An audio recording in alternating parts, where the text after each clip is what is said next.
Welcome to part 2 of that. We were interrupted. Okay, so let's recap. So Dawn has been suffering with this for 5 years recently. Every single couple of months or every she would have to literally have this. It's a disability. Basically, you can't function. Okay, so then what happened? So, it was just repeating itself too many times. Yeah, I went to the ENT 2-3 times as well. Gave me some exercises to do. Thought maybe it was a recurrence of the virus that I'd had previously. Then gave me exercises to do. But somehow the exercises, it just didn't work for me. It just didn't get me back to that total functioning capacity, that's the word. And it just would take so long, and eventually I got to the stage where I thought, I'm just going to have to live with this. So I think, like everybody who suffers with vertigo, you Google, and everything I read, it said under no circumstance should you give up and think this is something you're going to live with. So, and it was a friend of mine that said to me, why don't you try Cara? So obviously I've been going to Renata for other things, never for vertigo. Because why would you think never dizziness, how can we help, right? Never. So gave Renata my symptoms, and then she started working all around my jaw area. And she said, I can fix you, as Renata does. And so she started working all around my jaw here, also over here. Hate to tell you, needles in the mouth. Needles in, right in here. But I'll explain just now what I did. That wasn't voodoo. But whatever she did, it worked. And needless to say, so I did all that. It probably, after about 3 sessions, I will say, and it was the 4th session, it was like, boom. It was instantaneous, and even now I get goosebumps because I know it's weird, hey, but it was just so much. It was just getting on my nerves. It was debilitating, even work. I would just walk around during the day for hours on end, just feeling nauseous all the time. I remember going to the shops one day and having to hold on to a trolley because I just because I just had this wave come over me. So anyway, Renata did all this, as I say, the 4th time. Brilliant. I literally woke up one morning, I was like, oh my gosh, everything was so clear. I felt my head was clear. I could work, I could go back to exercising properly again. That was also a big thing. She was frustrated and depressed, right? Yeah. So, okay, so what basically, it's not rocket science what I did with Dawn. I think the important thing is just to understand anatomy and also trigger points in the body. Okay, so Dawn used to be a swimmer when she was younger and was quite a good one. So I think also it might have started with inner, middle ear infections when she was younger, and so that would have maybe formed a bit of scar tissue within the ear. A lot of people will also come in and they'll say, I can't hear properly, or I've got tinnitus in my ears, or it just feels like my ears are aching and painful. So then I'll also ask them, remember I asked you to, you know how you equalize your ears? And most people can't do that when they've got this problem with the jaw. Okay. Well, I refuse to do it. I told them. It's painful. And also oftentimes they actually can't equalize, which is bad, which means that the link between there's what we call the eustachian tube runs from the throat, back of the throat, into your ears, and that's what you clear, and you need that to be open for normal ear hearing, and basically the most important thing would be hearing. So Dawn, I have to say, just trusted me, because who's going to say yes to needles being stuck in your face? Anyway, so what we did was, in the jaw, you've got the outside muscle here is called the masseter, you've got the temporalis, and then you've got the medial and lateral pterygoids. That are the 4 main muscles around movement of the jaw. So but the lateral pterygoids and the medial pterygoids are really deep inside here, okay? The masseter sits superficially. So the lateral pterygoid is what's going to help open the jaw, and the other one will help close the jaw. Those are the 2 deep ones. So that is what I did with Dawn. As first I put my finger inside the mouth to feel where the muscle spasm is, and very often the pain from just the slight pressure will go straight into the ear, right? So we did that, and then we did stuck needles in it, and we took photographs, because it's like you have to show all your friends how brave you are, right? Okay, so that's the thing. That was now to try and break down the trigger points within the really deep. But please don't just let anybody try this, because you really got to know your anatomy really well. Okay. Then we did a lot of just massaging behind the actual mandible right here, and it's excruciatingly sore when we start. And also, I know it sounds weird, but you actually pull the ears all the way around and up, because all the way around the ear itself, there are muscles, and also deep within.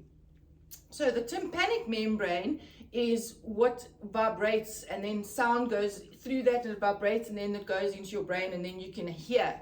Now, when all the muscles around the ear are so tight, the tympanic membrane pretty much sits fast like this. So then you feel like you can't hear properly. And then sometimes, as I said, you also get this tinnitus, which is like that, either just like in your ear or whooshing and whatever. So a lot of that I'm not saying it can be cured every time, but you can definitely alleviate it to a point.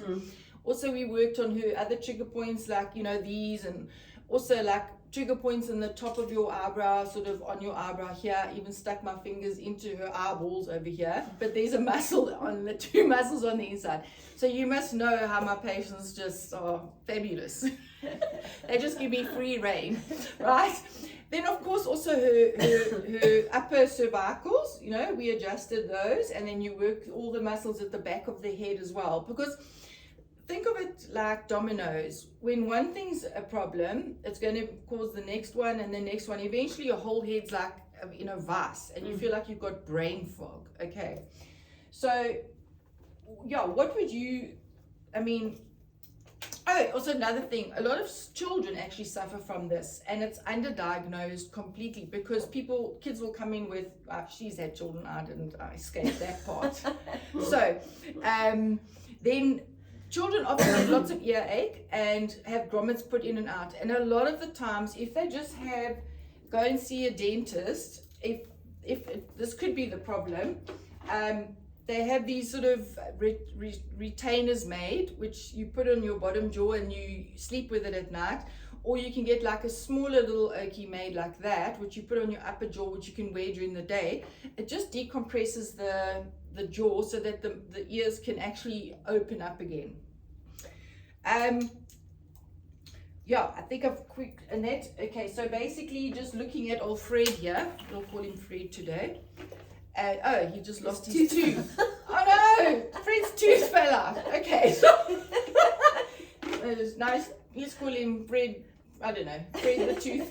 So, okay, right, here's Fred. And so what happens is, here's a muscle sitting here. There's the muscles that I was talking about, the pterygoids sit deep inside here, right? Masseter on the outside. And so now when you open your jaw, it has to relate forward over that condyle and then slide back. So that's a normal movement, okay, of the jaw. Obviously I'm exaggerating it, but a lot of times what causes the problem in the jaw is often if people have had obviously been smacked or fallen on their chin, or had wisdoms removed, right? So a lot of people have to go into surgery or like go under general anesthetic to have the wisdoms out. Now you can imagine that you probably look like a snake. Dislocate the jaw and then yank all these wisdoms out, and then they prop your jaw back in and hope it fits in properly again. And oftentimes there's like a little disc in the joint that when you pull the joint, sort of stretch it or whatever you have to do, the little disc sometimes pops out of its place. So now the jaw is going to be working funny for a while, and you'll only find this pain start after like at least 5 years. It's not going to be immediate. So did you have issues with your jaw? Did you have your teeth pulled out or anything? The wisdoms? Sorry, I did have 2 wisdoms taken out on the chair when I was at varsity, but there was no jaw dislocation involved with that, but there would have been trauma to the jaw. It would have been trauma to the jaw, okay, because also, I don't say dislocate like as in, it's just what I mean is they're going to take it out of that resting position up there and move it forward to try and reach those teeth, okay, so again, they don't really know that by doing that as well, you're traumatizing all those muscles on the inside because you're just yanking them down here. So that's what often happens is like, that's another cause, right? I'm trying to think of other causes. So that's pretty much it, especially even if you've had whiplash. You might have had whiplash, but now it's going to go from here and it's going to just spread all the way around here. Anyway, so just giving you a little bit of hope. If you have any questions, please ask us because we may have forgotten to tell you some fabulous, informative stuff. So I think, just one thing to add, I think what you did for me is that obviously it went away, it did come back, went back to Renata, and then we discussed it, and now what we do, I've got exercises that Renata gives me, okay, on a regular basis. So when I feel sometimes that my ears are getting blocked, or I start just massaging at the back there. Just take some tiger balm and you just rub hard on the on that area. So when I do that, then immediately I can feel it's like some pressure lifts. So I think if I wasn't doing that, it may, you may well always sort of be battling with it a little bit. But the manipulation and everything that Renata did for me was just, and the maintenance exercises that Renata gave me as well. I mean, it's really, I haven't touched wood for quite a long time. It's about a year now, right? About a year. And also remember, it's like anything, like you take a car for a service. As soon as you start to feel it starting to come back, then you go for your maintenance visits, okay, so that you arrest it before it becomes a problem again. But I don't believe that Dawn will ever have that problem as bad ever again in her life. She might have it like really watered down version of it, but definitely never go back to that because we've the trigger points have all been disabled, so they're kind of now just resting and happy, So Oh, the other thing Renata found out as well. So a couple of my friends very kindly hadn't told me, but my husband proceeded to, is that my mouth was starting to shake. But obviously, I mean, it wasn't bad, but I couldn't see it. I didn't even feel it. I think sometimes at night time when I was sleeping, I might have felt it a bit.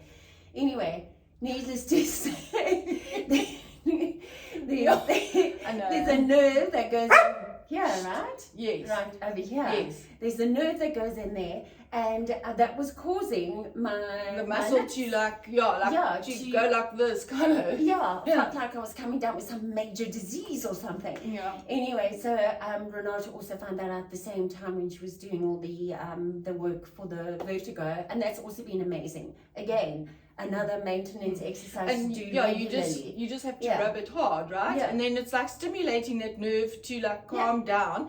And when she doesn't do it, then she starts getting this twitchy lip again. It's a twitchy lip. Exactly.